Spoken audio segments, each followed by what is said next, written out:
જય ભીમ ગુજરાતના digital platform ઉપરથી હું પ્રવીણ કુમાર. આજે અષાઢી પૂર્ણિમાનો દિવસ છે. અમદાવાદના સર્કિટ હાઉસ ખાતે આજે ગુજરાત બૌદ્ધિસ્ટ અકાદમી દ્વારા આજે આ એક કાર્યક્રમ રાખવામાં આવ્યો છે, જેના ટ્રસ્ટી મંડળના સભ્યો આજે આ કાર્યક્રમમાં અહીંયા ઉપસ્થિત છે. જય ભીમ ગુજરાતની જે યુટ્યુબ ચેનલ છે અમારી, એની સાથે અમે વાતચીત કરવા માટે હું આપને આવકાર આપું છું અને આજના આ કાર્યક્રમમાં આપનું સ્વાગત કરું છું. રમેશભાઈ બેંકર સર, આપે આજે અષાઢી પૂર્ણિમાના દિવસે ધમ્મચક્ર પ્રવર્તન દિવસ તરીકે આપણે મનાવવા માટે આપ જઈ રહ્યા છો અને મનાવી રહ્યા છો, ત્યારે આપ ગુજરાતની પ્રજા અને ભારતની જે પ્રજા છે, જે બૌદ્ધિસ્ટ પ્રજા છે, એ પ્રજાને આજના આ ધમ્મચક્ર પ્રવર્તન દિવસે શું સંદેશ આપવા માંગો છો? ભગવાન બુદ્ધે 2500 વર્ષ પહેલાં સારનાથમાં જે પ્રથમ ધમ્મ ઉપદેશ આપ્યો એને ધમ્મચક્ર પ્રવર્તન દિન તરીકે ઉજવવામાં આવે છે. ભગવાન બુદ્ધના ધર્મનું જે મૂળ જે છે, જે દર્શન છે, એમાંથી ફલિત થાય છે. દુનિયાના તમામ બૌદ્ધો અને જે બૌદ્ધ નથી પણ બૌદ્ધિકો લોકો છે, એ લોકો ભગવાન બુદ્ધના ધર્મથી એ જાણકાર છે અને તે બધા ભગવાન બુદ્ધના ધર્મનીમાં જે શીલ, સમાધિ, પ્રજ્ઞા અને માનવ કલ્યાણની જે વાત છે એને યાદ કરવા માટે, જીવનમાં અનુભવવા માટે, દુઃખમાંથી મુક્તિ કરવા માટે યાદ કરતા હોય છે. આ દિવસે ધમ્મચક્ર પ્રવર્તન દિન અથવા તો ગુરુ પૂર્ણિમા તરીકે પણ આ દિવસને ઉજવાય છે, કારણ કે ભગવાન બુદ્ધ જ એ જગતગુરુ છે અને એમની સ્મૃતિમાં જ દુનિયાભરમાં ગુરુ પૂર્ણિમાનો દિવસ ઉજવાય છે. તો ગુજરાત બુદ્ધિસ્ટ એકેડેમી વર્ષોથી બુદ્ધ ધર્મનો પ્રચાર પ્રસારનું જે કામ કરે છે, એ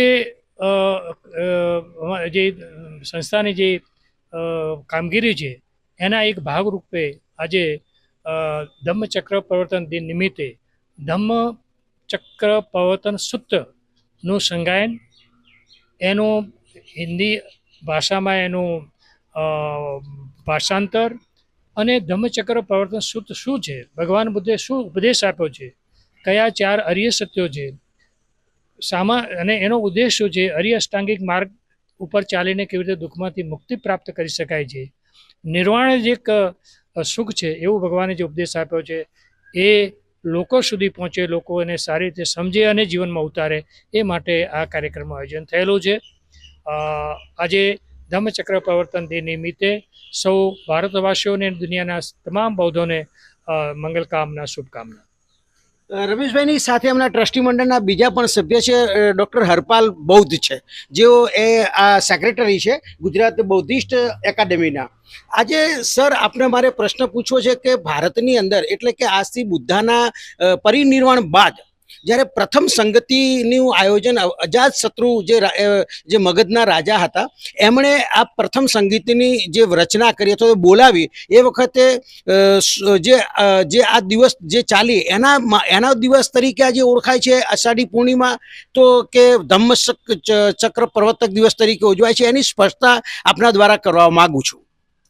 અષાઢ પૂર્ણિમાની તમામને મંગલ કામનાઓ. પ્રથમ તો જે રીતે સરે જે વાત કરી કે ભગવાન બુદ્ધે અષાઢ પૂર્ણિમાના દિવસે સારનાથ મુકામે મૃગદાય વનમાં પ્રથમવાર ધમ્મોપદેશ આપ્યો અને એ ધમ્મોપદેશ જે છે એ ધમ્મચક્ર પ્રવર્તન તરીકે સારા વિશ્વમાં બૌદ્ધ જગતમાં ઓળખવામાં આવે છે.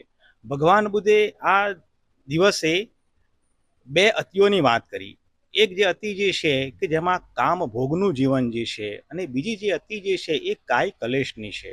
તો ભગવાન બુદ્ધે એમ કીધું કે આપણે અત્યંત કામ ભોગોથી ભૌતિક સુવિધાઓમાં પણ નથી રહેવાનું અને આપણે અતિ દેહ દમન પણ નથી કરવાનું, કાય કલેશ પણ નથી કરવાનું, પણ આપણે મધ્યમ માર્ગ અપનાવવાનું છે, મધ્યમ પટીપદા. અને એ મધ્યમ પટીપદા એવો છે કે જે આંખ, આપણા ચક્ષુ જે છે એને ઉગાડનારો છે, જ્ઞાન જે છે એને ખોલનાર છે અને સમ્યક દ્રષ્ટિ આપનારો છે.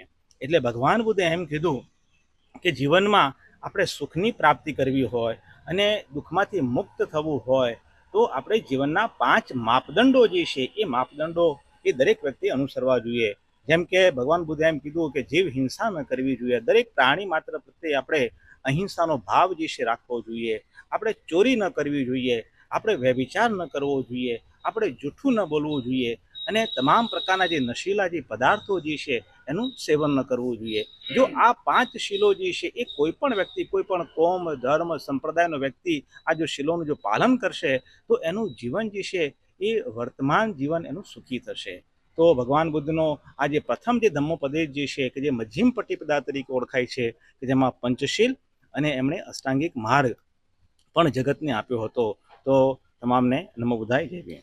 ડૉક્ટર સાહેબ, એક વાત તમને કરવા માંગુ છું પ્રજાની જાણકારી માટે કે સૂત પિટક અને વિનય પિટક જે પ્રથમ સંગીતીની જ્યારે બોલાવવામાં આવી અજાતશત્રુના માધ્યમથી અને મહાકશ્યપ એના જ્યારે અધ્યક્ષ હતા અને એ સુસંગત કરવામાં આવ્યા, એના વિશે આપના વિચારો પ્રજાને શું સમજાવવા માંગો છો? એમાં જે પ્રથમ જે સંગીતી જે થઈ રાજગૃહમાં સપ્તપર્ણી ગુફામાં, કે જેમાં 500 અરહતો હતા, કે જેમાં આ જે 3 જે પીટકો જેને આપણે 3 પિટારા તરીકે બૌદ્ધ જગતમાં ઓળખીએ છીએ, ત્રિપિટક લિટરેચર તરીકે ઓળખવામાં આવે છે: સુત્ત પિટક, વિનય પિટક અને અભિધમ્મ પિટક. તો આ જે સુત્ત પિટક છે કે જે ભગવાન બુદ્ધના મુખ દ્વારા જે ઉપદેષ્ટ જે સૂત્રો જે હતા એ સૂત્રોનું સંગાયન કરવામાં આવ્યું, કે જે જીવન ઉપયોગી હતા, કલ્યાણકારી હતા. અને બીજું જે પિટક જે છે વિનય પિટક, કે જેમાં ભિક્ષુ અને ભિક્ષુણીઓના જે આચાર સંહિતા, જેને આપણે કહીએ છીએ આજના સંદર્ભમાં કોડ ઓફ કન્ડક્ટ, બરોબર છે, વિનયો જે છે ભિક્ષુ અને ભિક્ષુણીઓએ કેવી રીતે જીવન જીવવું જોઈએ, તો એમાં ભિક્ષુ માટેના નિયમો છે અને ભિક્ષુણી માટેના નિયમો છે. અને અભિધમ જે છે, અભિધમ પિટકમાં દાર્શનિક બાબતોનો ભગવાન બુદ્ધે જે સૂત્રો જે આપ્યા એનું દર્શન જેને કહી શકાય, ફિલોસોફી જેને કહી શકાય, એ આપણને અભિધમ પિટકમાં જોવા મળે છે. ધન્યવાદ. હું હવે આપણે જઈ રહ્યો છું. સર, આપનો પરિચય પહેલાં મને આપો અને મારે આપને એ વાત કહેવી છે કે તથાગત ગૌતમ બુદ્ધ એટલે જ્ઞાનનો સાગર કહેવાય છે, જેમાં કરુણા છે, પ્રેમ છે, સમતા છે, સમાનતા છે, બંધુતા છે, ભાઈચારો છે, આવા અનેક ગુણો બુદ્ધાએ આ દેશને આપ્યા છે.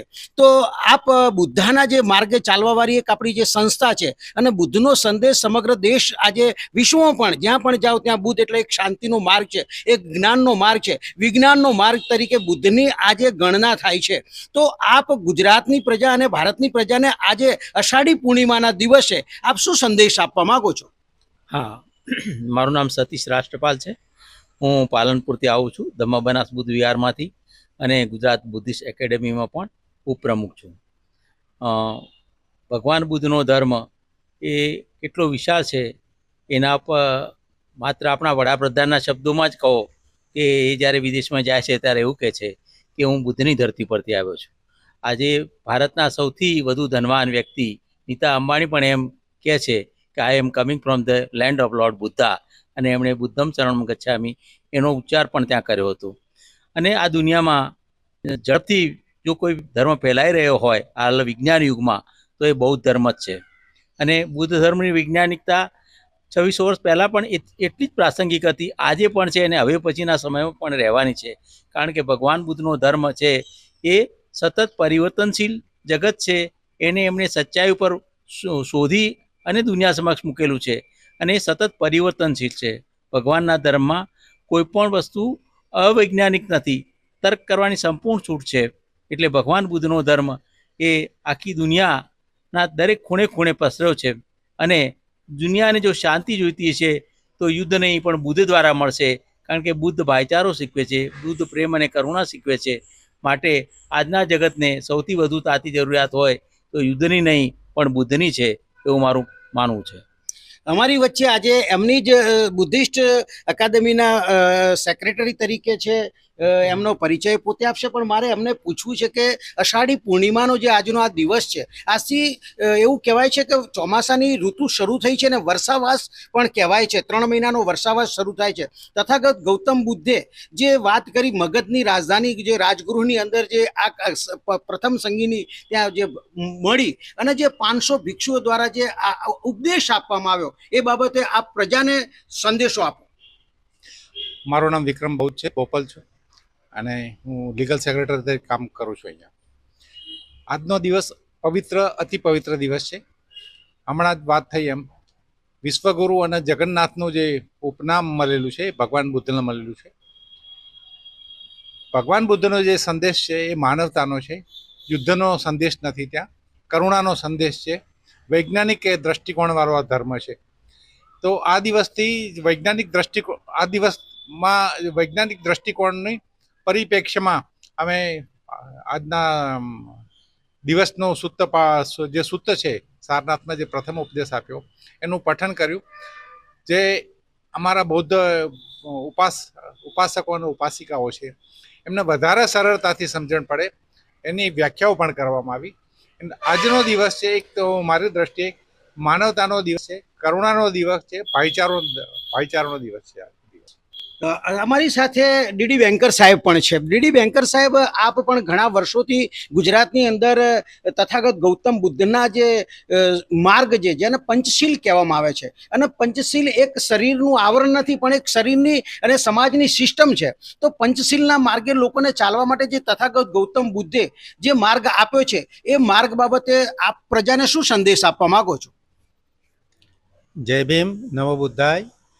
તથાગતે જે પંચશીલનો જે માર્ગ બતાવ્યો છે એ સર્વસામાન્ય છે અને એ પૂરેપૂરો વૈજ્ઞાનિક આધારને લઈને ચાલનારો માર્ગ છે. અને પંચશીલ એ કોઈ જાતિ, ધર્મ, લિંગ ભેદ સિવાય જે પણ લોકો એને અપનાવશે એ લોકોનું કલ્યાણ થવાનું એ નિશ્ચિત છે. એમાં કોઈ પણ જાતનો મતભેદ નથી. એટલે એ એટલા માટે જ આજે દુનિયાની અંદર પંચશીલનો જે સિદ્ધાંત છે એ બહુ ઝડપથી વિકસી રહ્યો છે અને એના ઉપર જે પણ ચાલશે એનું કલ્યાણ નિશ્ચિત છે. છેલ્લે હું આપની વચ્ચે આજે આપને વડીલ છે અમારા, અને એમને વાત કરવા માંગીશ કે તથાગત ગૌતમ બુદ્ધે સારનાથમાં જ્યારે તેમને જ્ઞાન પ્રાપ્ત થયું અને જ્ઞાન પ્રાપ્ત થયા પછી 49 દિવસ તેઓ ત્યાં બુદ્ધ ગયામાં એમણે 7 અઠવાડિયા સુધી એમણે પોતે એમના ઉપર ઇમ્પ્લિમેન્ટ કર્યા પછી તેઓ સારનાથ આવ્યા, અને સારનાથ આવ્યા પછી 5 જે ભિક્ષુઓ હતા એમને જે જ્ઞાન એમણે આપ્યું, તો એ બાબતે પ્રજાને શું સંદેશ આપવા માંગો છો? મારું નામ જયદેવ આનંદ છે. જે ભગવાન બુદ્ધે સંદેશ આપ્યો એ સારી રીતે જો સમજવું હોય વ્યક્તિએ અને પોતાના જીવનમાં ઉતારવું હોય તો એણે વિપશ્યના અવશ્ય કરવી જોઈએ. કારણ કે એની અંદર ભગવાન બુદ્ધે જે પ્રવચન આપ્યું છે એમાં તમારું જીવન કેવી રીતે જીવવું એનો સાર આવી જાય છે. તો આ હતા રમેશભાઈ બેંકર કે જેઓ ગુજરાત બૌદ્ધિસ્ટ અકાદમી નામનું એક ઓર્ગેનાઇઝેશન છે તેઓ ચલાવી રહ્યા છે, અને ઘણા વર્ષોથી તેઓ અમદાવાદ અને ગુજરાતભરની અંદર બુદ્ધના માર્ગે લોકો કેવી રીતે ચાલે, અને આ સમતાનો માર્ગ છે, સમાનતાનો માર્ગ છે. આ એમ કહેવાય છે કે આ યુદ્ધનો માર્ગ નથી, આ બુદ્ધનો માર્ગ એટલે શાંતિનો માર્ગ છે.